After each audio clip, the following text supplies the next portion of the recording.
వేసవికాలం వచ్చిందంటే చాలు చింత చిగురుకి కొరతే ఉండదు. మరి పల్లెటూరులో అయితే ఎర్రటి చింత చిగురు చాలా అంటే చాలా అందంగా కనుల విందుగా ఉంటుంది. మరి చింత చిగురును చికెన్, మటన్ వంటకాలలో ఎక్కువగా వాడుతూ ఉంటాం. మరి చింత చిగురులో ఉండే ఉపయోగాలు ఏంటి, అవి మనకి ఏ విధంగా ఉపయోగపడతాయి అనేది ఇప్పుడు మనం తెలుసుకోవాలి.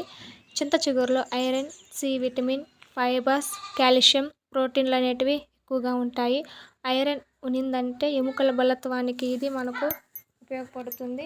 అంతేకాకుండా రక్తహీనతను తగ్గించడానికి కూడా ఈ చింత చిగురు ఈ ఇగురు ఉపయోగపడుతుంది. శరీరంలో చెడు కొవ్వును పేరుకుపోకుండా ఈ ఇగురులోని గుణాలు మనకు ఎంతో ఉపయోగపడతాయి.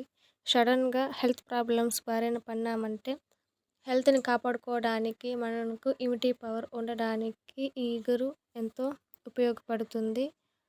అంతేకాకుండా చాలా వరకు కొన్ని ఇన్ఫెక్షన్ల నుంచి ఈ ఇగురు అనేది మనకు సహాయం చేస్తుంది. ఇన్ఫెక్షన్ నుంచి దూరంగా ఉండడానికి, కాలేయాన్ని రక్షించడానికి ఈ ఇగురులోని గుణాలు ఎంతో ఉపయోగపడతాయి. ఈ చింత చిగురు జూన్, జూలైలో ఎక్కువగా దొరుకుతుంది.